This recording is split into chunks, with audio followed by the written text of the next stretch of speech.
There is a hard truth about aging that very few people talk about. We talk about saving money. We talk about preserving our health.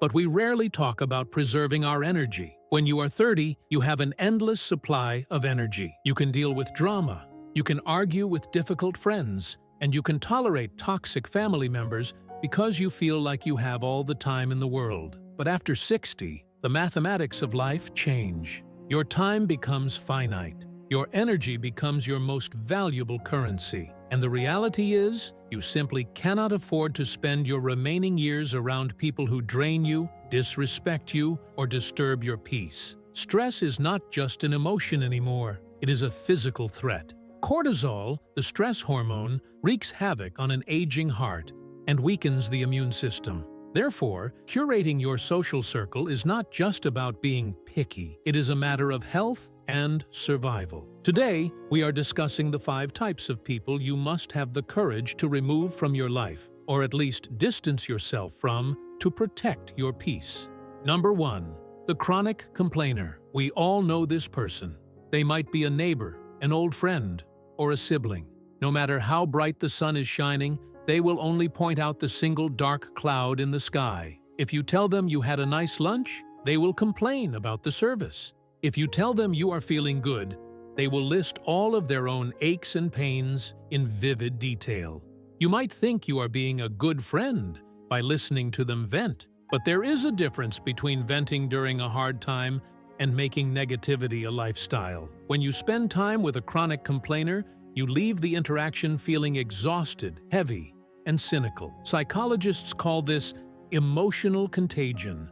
You literally catch their mood like a virus. At this stage in your life, you need people who light you up, not people who dim your light. If they cannot find the good in anything, they do not deserve to consume your time. Number 2. The one-sided friend. This is the person who loves to talk but never listens. You might sit with them for an hour over coffee, and at the end of the hour, you realize they know absolutely nothing about how you are doing.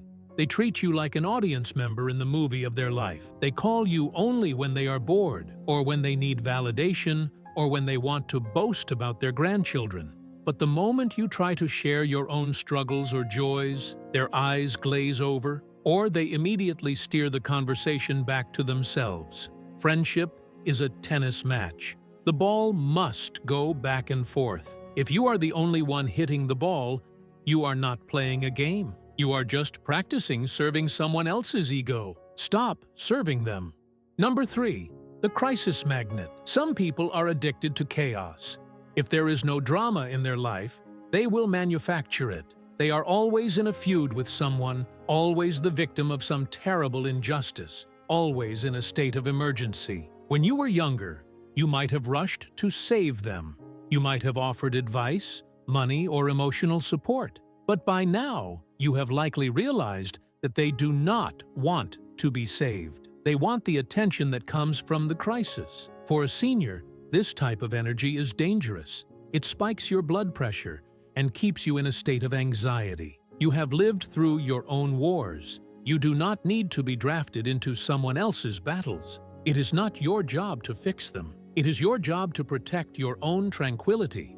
Number 4. The manipulator. The guilt tripper. This is often the hardest type to remove because they are usually a family member. This is the person who uses obligation as a weapon. They say things like, "If you really loved me, you would do this." Or, "After all I did for you, this is how you treat me?" They keep a scorecard of every favor they have ever done and use it to make you feel indebted to them. They know exactly which buttons to push to make you feel like a bad parent, a bad sibling, or a bad friend. But hear this: love is not a transaction.